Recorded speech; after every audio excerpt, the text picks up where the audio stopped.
Good afternoon, students. Now the next topic of current electricity is relation between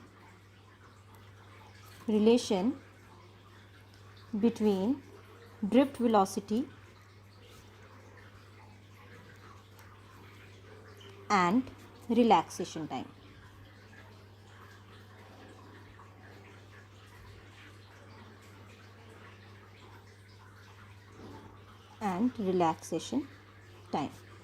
this means आपको relation बताना है V D and tau के बीच में। इससे पिछली वीडियो में आपने पढ़ा था ड्रिफ्ट वेलोसिटी क्या होता है और रिलैक्सेशन टाइम क्या होता है। अब हमें इन दोनों के बीच में रिलेशन बताना है। रिलेशन बताने के लिए सबसे पहले हम इसको स्टार्ट करेंगे सोल्यूशन पार्ट में। सबसे पहले हमारे में क्या आ जाएगा, हमें पता है फोर्स का फॉर्मूला होता है E इंटू ई। फोर्स का फॉर्मूला है E इंटू ई। इसे मैं एक मानती हूँ इक्वेशन फर्स्ट। ये कहाँ से आया, फर्स्ट चैप्टर में अगर हम जाएँ तो वहाँ हमने पढ़ा था इलेक्ट्रिक फील्ड का फॉर्मूला था फोर्स पर यूनिट चार्ज। यही फॉर्मूला था, फोर्स पर यूनिट चार्ज। अब हमें फोर्स का फॉर्मूला चाहिए तो चार्ज को मैं कैपिटल ई से मल्टीप्लाई करूँगी, बट यहाँ चार्ज की जगह मैंने स्मॉल ई लिखा है। स्मॉल ई मीन्स इलेक्ट्रॉन्स, क्योंकि हम करंट की बात कर रहे हैं। इस चैप्टर के हमने फर्स्ट वीडियो में पढ़ा था कि जब हम चार्ज की बात करते हैं इलेक्ट्रिसिटी में तो वो इलेक्ट्रॉन्स चलते हैं, तो इसलिए मैंने चार्ज को रिप्लेस किया है स्मॉल ई से। एंड हमें पता है 11th क्लास में हमने पढ़ा है force is equals to mass into acceleration. This is your equation second. दोनों को इक्वेट करेंगे, equating equation first and second. दोनों को इक्वेट करके हमारा आ जाएगा E is equals to M A. यही फॉर्मूला बनेगा। यहाँ से मैं एक्सेलरेशन की वैल्यू निकालूंगी। Therefore acceleration is equals to E upon M. ये आ गई आपकी थर्ड इक्वेशन। नाउ अब हम डेफिनेशन यूज़ करेंगे किसकी, एक्सेलरेशन की। लोअर क्लासेस में ये और 11th क्लास में आपने पढ़ा है एक्सेलरेशन होता है वेलोसिटी अपॉन टाइम, और करंट इलेक्ट्रिसिटी चैप्टर में वेलोसिटी को बोलते हैं ड्रिफ्ट वेलोसिटी, तो आ जाएगा वी डी। टाइम को बोलते हैं relaxation time. This is your equation fourth. Again अब हम दोनों इक्वेशन को इक्वेट कर सकते हैं, थर्ड और फोर्थ को। Sorry, this is your third equation. Third और फोर्थ को इक्वेट कर सकते हैं। Now equating equation third and fourth, दोनों को इक्वेट करेंगे तो क्या आ जाएगा, E upon M is equals to V D upon tau. याद रखिए ये डी हमेशा उसके फुट में लिखना है, मल्टीप्लाई करोगे तो इक्वेशन में चेंज आ जाएगा। अभी हम यहाँ से निकालेंगे V D is equals to, V D मैंने इस तरफ लिखा, इसे क्रॉस कर मल्टीप्लाई कर दूँगी तो आ जाएगा E upon M into tau. ये रिलेशन आ गया आपका किस किस के बीच में, ड्रिफ्ट वेलोसिटी और रिलैक्सेशन टाइम। ये आ गया आपकी ड्रिफ्ट वेलोसिटी, ये आ गया आपका रिलैक्सेशन टाइम। ये था आपका फर्स्ट टॉपिक। नेक्स्ट टॉपिक का है आपका मोबिलिटी क्या होता है। मोबिलिटी को सबसे पहले डिनोट किया जाता है बाय द सिंबल म्यू। अब ये म्यू कैसे लिखना है, यू की फॉर्म में ही लिखना है, बट यू आप इस तरीके से लिखते हैं, बट उसका ये जो है लाइन इसको आपने लंबा कर देना है, इसे आप बोलते हो म्यू। अब मोबिलिटी क्या है, it is defined as the ratio of drift velocity with the external applied electric field। Means आपने ये डिवाइड है, आपने डिवाइड करना है किसको, ड्रिफ्ट वेलोसिटी को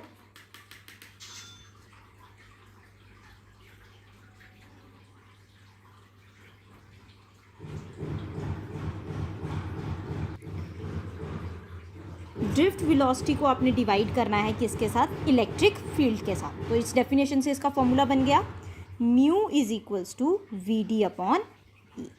ये आ गई इक्वेशन फर्स्ट। मोबिलिटी की डेफिनेशन क्लियर होगी। अब हम मोबिलिटी का और अनदर फॉर्मूला कहते हैं। सिंस वी नो डैट, अभी हमने पढ़ा पिछले रिलेशन में V D is equals to E upon M into tau. This is your equation second. ये अभी हमने प्रीवियस टॉपिक में निकाला, ये देखो V D is equals to E upon M into tau. ये भी अब पिछले वाले रिलेशन में निकाला। अगर इसी रिलेशन को यहाँ यूज़ करें, इस सेकेंड इक्वेशन को फर्स्ट में पुट करते हैं, therefore equation first becomes, equation first क्या बन जाएगी, mu is equals to V D की जगह ये वैल्यू पुट करेंगे which is equals to E upon M into tau into 1/e, ये ई डिनोमिनेटर में वैसे ही रहा, ई और ई कैंसिल आउट, तो आ जाएगा mu is equals to E tau upon M. ये मोबिलिटी का दूसरा फॉर्मूला आ गया। अब बात करते हैं नेक्स्ट टॉपिक की, जो क्या है आपका रिलेशन। अब आपका नेक्स्ट टॉपिक आ गया relation between current and mobility, means current I और म्यू के बीच में रिलेशन बताना है। अभी हमने पढ़ा म्यू इज इक्वल्स टू, ये फर्स्ट इक्वेशन अगर देखें, mu is equals to V D upon E, यही वैल्यू यहाँ पुट करते हैं, mu is equals to V D upon E, equation first, and we know that, हमने पढ़ा है, क्या चीज़ पढ़ी है हमने, I is equals to N E A V D, ये रिलेशन पढ़ा था नेव वाला, relation between current and drift velocity. इस रिलेशन से मैं वी डी की वैल्यू निकालूंगी, तो वी डी क्या आ जाएगा, V D is equals to I upon N E A, this is your equation second, use equation second in equation first. अब जो ये इक्वेशन सेकेंड है इसे हम पुट करेंगे किसमें, इक्वेशन फर्स्ट में। इक्वेशन फर्स्ट क्या थी, mu is equals to V D, पहले वी डी की वैल्यू पुट करेंगे, वी डी, अब वी डी की वैल्यू क्या है, अपॉन ई। अब मैं यहाँ देख रही हूँ ई अपॉन में मैंने पहले लिख दिया, वी डी की वैल्यू ऊपर लिखेंगे, वी डी की वैल्यू क्या है, आई अपॉन एन ई ए आ गया, तो I is equals to N E A E into mu, मैंने इन्हें क्रॉस मल्टीप्लाई किया। This is the relation between current and mobility. अब आता है आपका units of mobility, units of mobility. ये बहुत बार एंट्रेंस में पूछा जाता है कि मोबिलिटी के यूनिट्स क्या हैं। सिंस हमने अभी पढ़ा मोबिलिटी की डेफिनेशन बोलती है, ये रेशो है ड्रिफ्ट वेलोसिटी को डिवाइड करना है इलेक्ट्रिक फील्ड के साथ। ड्रिफ्ट वेलोसिटी के यूनिट क्या है, वेलोसिटी, वेलोसिटी के यूनिट होते हैं मीटर पर सेकेंड। इलेक्ट्रिक फील्ड के यूनिट्स क्या है, इलेक्ट्रिक फील्ड हमने पढ़ा है फर्स्ट चैप्टर में, V upon L, voltage upon length, voltage के यूनिट हो गए वोल्ट, लेंथ के हो गए मीटर। पुट करते हैं सब अब इक्वेशन में, देयरफॉर म्यू के यूनिट्स क्या बन जाएगी, वी डी की जगह लिखूंगी मीटर पर सेकेंड, इसकी जगह लिखूंगी वोल्ट पर मीटर। अब इसे सॉल्व करते हैं, मीटर पर सेकेंड पर मीटर इनवर्स, जब न्यूमरेटर बनेगा तो पावर में -1 आ जाएगा, -1 इंटू -1 +1 वोल्ट इनवर्स,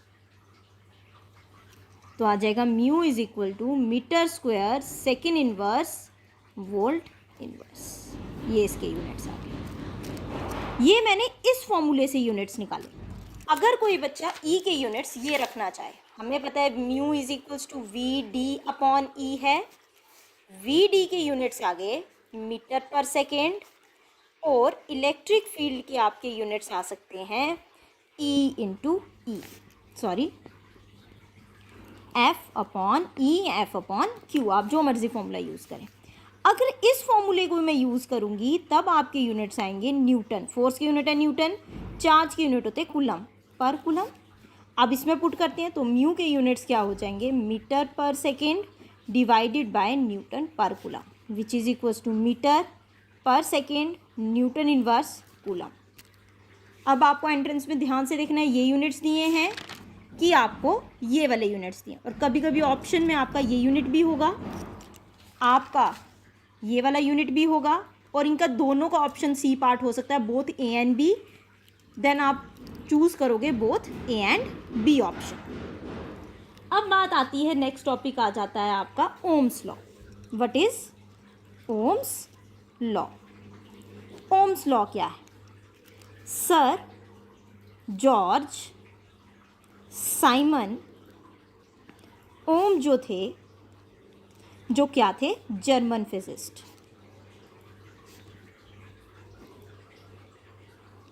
उन्होंने सबसे पहले किसके बारे में रिलेशन बताया? जो आपके कंडक्टर्स हैं। अब बात आती है कंडक्टर्स क्या होते हैं। कंडक्टर्स वो सब्सटेंसेस हैं जो अपने में से आराम से करंट या इलेक्ट्रिसिटी को पास होने देते हैं। अगर वो आराम से अपने में से करंट या इलेक्ट्रिसिटी को पास होने देते हैं तो उन कंडक्टर्स में सर जॉर्ज साइमन ओम ने देखा कि इस केस में, कंडक्टर्स के केस में देखा गया current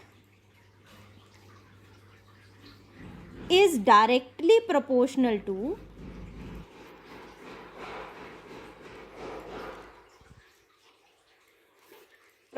to the external applied potential difference provided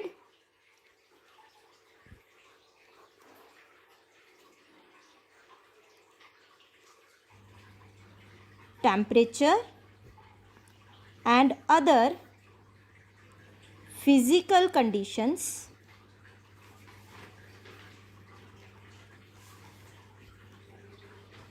remains the same, means unchanged. ये इसकी क्या है? स्टेटमेंट। क्या बोलती है ओम्स लॉ की स्टेटमेंट? ओम्स लॉ की स्टेटमेंट बोलती है जो करंट है किसी कंडक्टर में से जो पास हो रही है वो डायरेक्टली प्रोपोर्शनल है आपकी पोटेंशियल के। पोटेंशियल मीन्स वोल्टेज के। पर ये कब डायरेक्टली प्रोपोर्शनल होगी? अगर टेम्परेचर और जो दूसरी फिजिकल कंडीशन है, फिजिकल कंडीशन मीन्स आपका जो लेंथ है वायर का यूज़ करना, मटेरियल जो यूज़ किया है, एटमॉस्फेयर में ह्यूमिडिटी, मॉइस्चर कंडीशंस जो हैं वो चेंज नहीं होनी चाहिए जब आप ये एक्सपेरिमेंट कर रहे हो। अगर वो कंडीशन अनचेंज्ड रहती हैं, उन्हें आप सेम रखते हो, कांस्टेंट रखते हो, तो आपकी करंट जो होगी वो किसके डायरेक्टली प्रोपोर्शनल आती है? वोल्टेज के।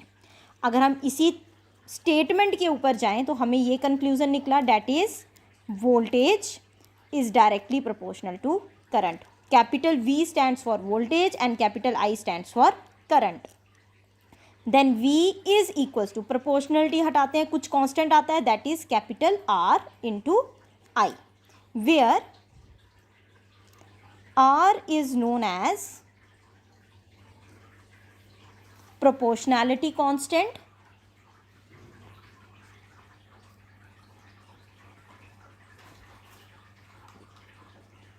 That is resistance. इसे हम क्या बोलते हैं? रेजिस्टेंस बोलते हैं। अब बात आती है हमारे, हम यहाँ चलें तो V is equals to R I, where R is the resistance, I is the current, V is the voltage. इसे हम क्या बोलते हैं? ओम्स लॉ बोलते हैं। ओम्स लॉ क्या बोलता है? अगेन बोल रही हूँ कि वोल्टेज और करंट आपस में डायरेक्टली प्रोपोर्शनल हैं, लेकिन इसकी मेन कंडीशन क्या है? कब ये आपस में डायरेक्टली प्रोपोर्शनल होंगे? जब टेम्परेचर और दूसरी फिजिकल कंडीशंस में कोई भी चेंज नहीं आए। यहाँ R क्या आ गया आपका? एक कांस्टेंट, जिसे हम यहाँ क्या बोलते हैं? रेजिस्टेंस बोलते हैं।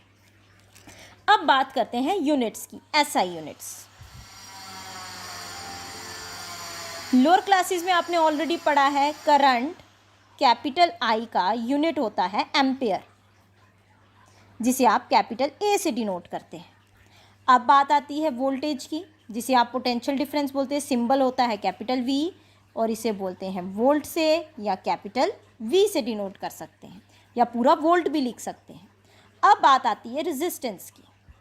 रेजिस्टेंस का सिंबल है कैपिटल R, यूनिट इसका होता है ओम। अगर आपको ओम पूरा नहीं लिखना है तो आप इसका सिंबल ड्रॉ कर सकते हो। सिंबल क्या है? ऐसे। दोबारा मैं बता रही हूँ कैसे करोगे, ऐसे ड्रॉ करना है सिंबल। कैसे? ऐसे। इसे क्या रीड करते हैं? ओम। अब बात आ जाती है, अब हमने यूनिट्स पढ़ लिए, अब बात आती है डिफाइन 1 ओम रेजिस्टेंस। अब डेफिनेशन बताओ 1 ओम रेजिस्टेंस की क्या डेफिनेशन है? तो डेफिनेशन क्या होगी 1 ओम की? अभी हमने पढ़ा formula, since we know that क्या फॉर्मूला पढ़ा हमने? V is equals to IR। Ohm's law से पता चला, कहाँ से आया? Ohm's law. अब बात आती है R की, क्योंकि हमें रेजिस्टेंस की बात पूछी जा रही है, तो मैंने R यहाँ से बाहर निकाला, तो R is equals to V upon I। अब पूछते हैं 1 ओम रेजिस्टेंस कब होगी? Now R is equals to 1 volt upon 1 ampere, तब हम इसे क्या बोलते हैं? 1 ओम बोलते हैं। क्या डेफिनेशन होगी 1 ओम की? When a potential difference of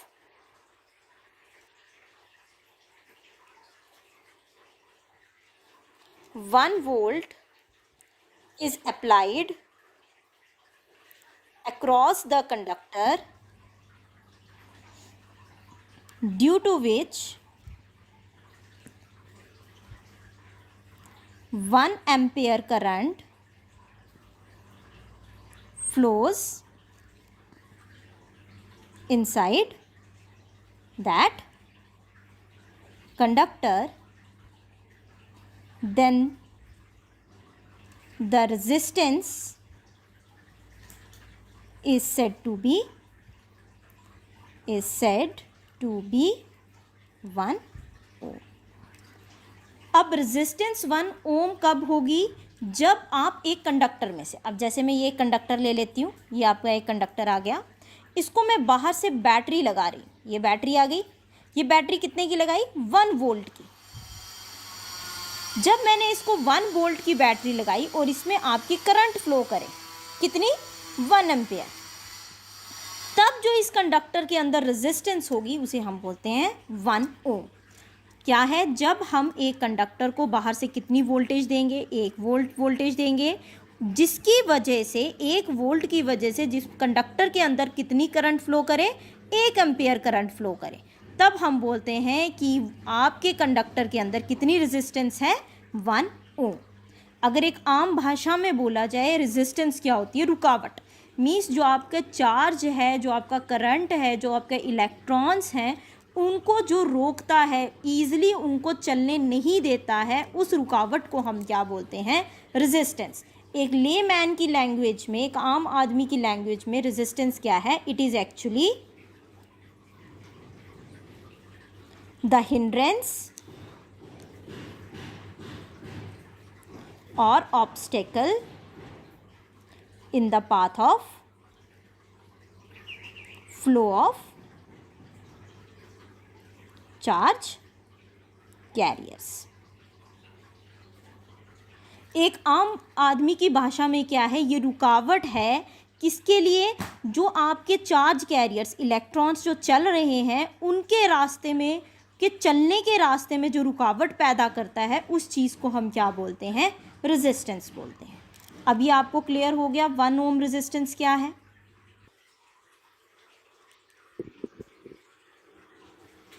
now the next topic is factors affecting resistance of a conductor at constant temperature. अब कौन कौन से फैक्टर्स हैं जो रेजिस्टेंस के ऊपर डिपेंड करते हैं, रेजिस्टेंस को अफेक्ट करते हैं जब टेम्परेचर को आप क्या रखोगे? कांस्टेंट रखोगे, टेम्परेचर चेंज नहीं करना है। तो रेजिस्टेंस और किन किन चीज़ों पे डिपेंड करती है? पहली है लेंथ। रेजिस्टेंस जो है वो डायरेक्टली प्रोपोर्शनल होती है लेंथ की। लेंथ किसका? कंडक्टर का, कंडक्टर की लेंथ पे। अगर आप कंडक्टर एक इतना बड़ा लेते हो और एक कंडक्टर आप एक छोटा सा लेते हो, जैसे मैंने ये इस पेन की कैप ले ली, ये मान लो आपके 2 कंडक्टर्स हैं, इन 2 कंडक्टर्स में से चार्ज को निकल कर जाना है, इलेक्ट्रॉन्स को फ्लो करके जाना है। ये आपका एक कंडक्टर है, ये दूसरा कंडक्टर है, ये दोनों अलग अलग कंडक्टर्स हैं, सेम मटेरियल के बने। इसमें से भी इलेक्ट्रॉन्स को पास करना है, इसमें से भी। तो किसको ज़्यादा रुकावट मिलेगी पास होने के लिए? जितना लंबा पाथ होगा उतनी ज़्यादा रुकावट आएगी इलेक्ट्रॉन्स को जाने के लिए। तो रेजिस्टेंस किस पे डिपेंड कर रही है? लेंथ पे। जितनी बड़ी लेंथ, रेजिस्टेंस भी उतनी ज़्यादा, जितनी छोटी लेंथ, रेजिस्टेंस भी उतनी कम। तो ये इसका पहला फैक्टर आ गया। दूसरा है area. Resistance is inversely proportional to area. अगर आपको एक ब्रॉड रोड से पास होना हो, मोटी सड़क से पास होना हो इलेक्ट्रॉन्स को, ये एक मोटी सड़क है, इसमें से इलेक्ट्रॉन्स को पास होना है, और एक नैरो लेन है, पतली गली है, इसमें से इलेक्ट्रॉन्स को पास हो, तो चलने में कहाँ रुकावट है, पतली गली में चलने में रुकावट आएगी। और जहाँ मोटी रोड होगी जिसमें आपका कंडक्टर ब्रॉड होगा, जिसका एरिया ज़्यादा होगा, उसमें इलेक्ट्रॉन आराम से निकल जाएगा। तो जिसमें जहाँ एरिया ज़्यादा होगा रुकावट कम होगी, जहाँ एरिया कम होगा रुकावट ज़्यादा होगी। तो ये आपस में क्या है, इन्वर्सली प्रोपोर्शनल। अब इक्वेशन फर्स्ट और सेकेंड दोनों को हम कंबाइन करते हैं। On combining equation first and second we have, दोनों को कंबाइन करेंगे तो क्या आ जाएगा, R is directly proportional to L upon A, where L is the length, L क्या है आपकी length of conductor, and A क्या है, ये आपका A क्या है, एरिया ऑफ कंडक्टर। ये आपस में अब रिलेशन आ गया। रेजिस्टेंस किस पे डिपेंड करती है, डायरेक्टली लेंथ पे, और किस पे डिपेंड करती है, एरिया पे इन्वर्सली। अब प्रोपोर्शनलिटी जब हम हटाएंगे अगेन एक कांस्टेंट आएगा जिसे हम बोलते हैं rho. This is known as the proportionality constant, proportionality constant known as specific resistance,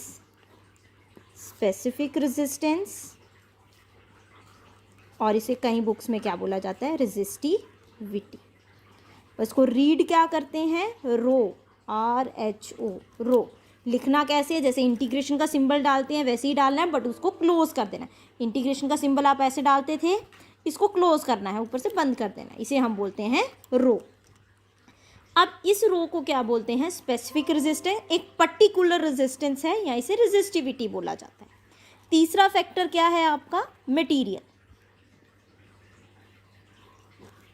जो आपकी रेजिस्टेंस है वो डिपेंड करती है कि कंडक्टर किस मटेरियल का बना है। अगर कॉपर का बना है तो उसकी रेजिस्टेंस अलग होगी, अगर वो एल्युमिनियम का बना है तो उसकी रेजिस्टेंस अलग होगी। ये एक मतलब है मटेरियल कहने का।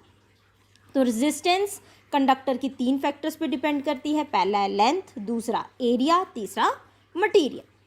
अब बात आती है आपकी किस चीज़ की, रेजिस्टिविटी की, जो आपका क्या है, स्पेसिफिक रेजिस्टेंस या फिर रेजिस्टिविटी।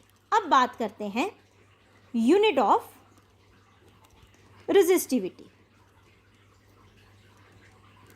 अब रेजिस्टिविटी का यूनिट क्या है, रो का यूनिट क्या है।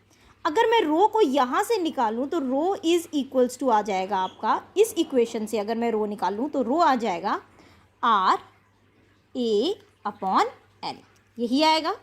What is R, R resistance है। अभी हमने प्रीवियस में पढ़ा था यूनिट ऑफ रेजिस्टेंस इज ओम, ये पढ़ा था ओम, यही चीज़ यूज़ करेंगे हम।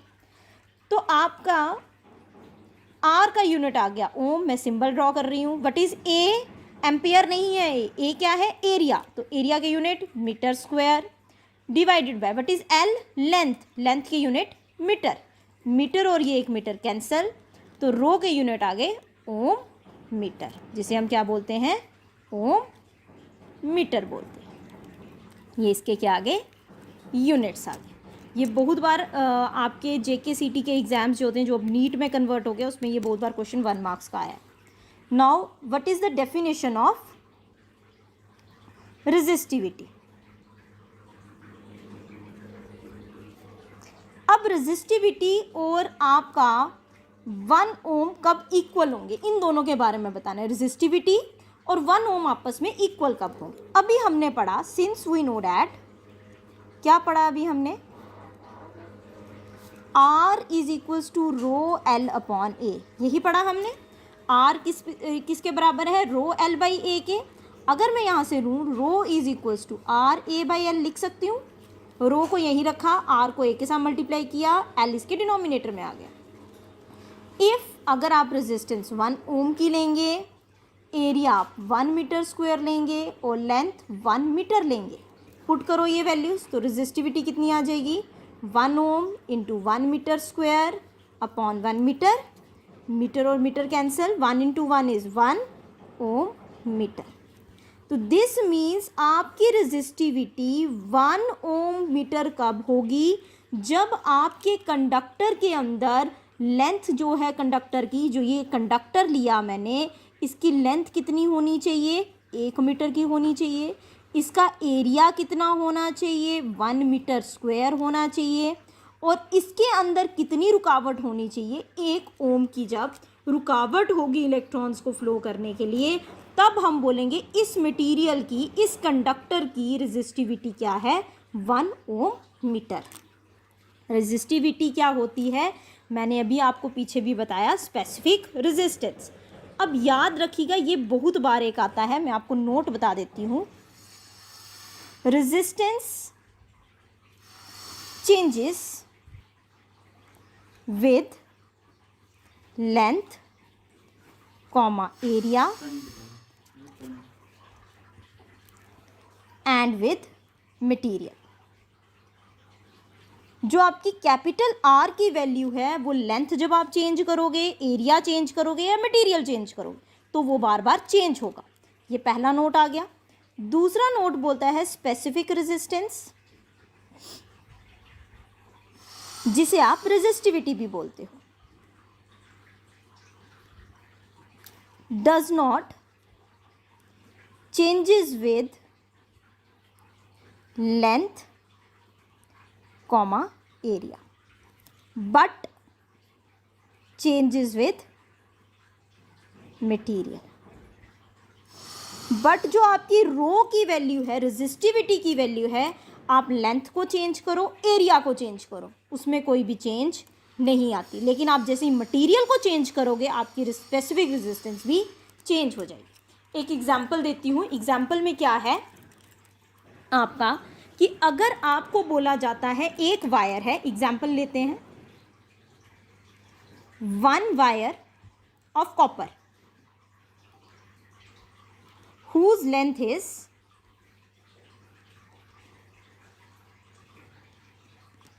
2 meter and area is 8 meter square and its resistivity is